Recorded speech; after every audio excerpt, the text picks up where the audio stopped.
If you can see me, God bless you. So let's talk about a popular term, energy vampires. We'll look at it spiritually and psychologically and some of their common real life operating patterns. So psychologically, the term energy vampire is not clinical.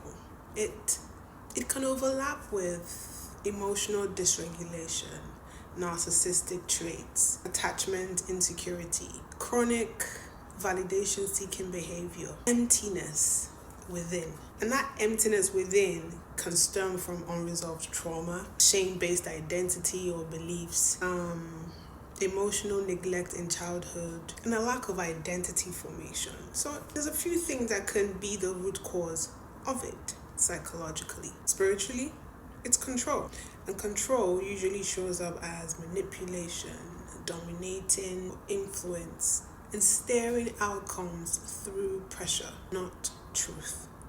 So the word of God says in James 3 verse 16, "For where envy and strife is, there is confusion and every evil work." Control is usually tied to selfish ambition, wanting to direct outcomes to serve the self. The spirit of pride. So they love feeling important when others need them, when others chase them. They draw their worth from being the central in a dynamic. It's not loud arrogance sometimes. It's just, they subtly just like the feeling of being needed. They like being in demand. This would make sense when we look at the operative patterns in these entities. But yes, they enjoy the pursuit. Provocation. That is stirring emotional reactions. Some people don't need validation. I mean, if you give it or take it, it's more feeding for them. They just want a reaction. They need a reaction. If it's negative, even better. Those are those depraved individuals, those sadists. They provoke intentionally or habitually by putting a response from you. And that's how they feed. So they trigger you. They create tension, create fear, create low vibrational frequencies. They love this.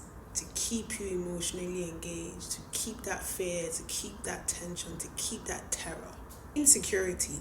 So instead of creating internal stability, energy vampires regulate through attention seeking, through reactions, through being perceived as the best.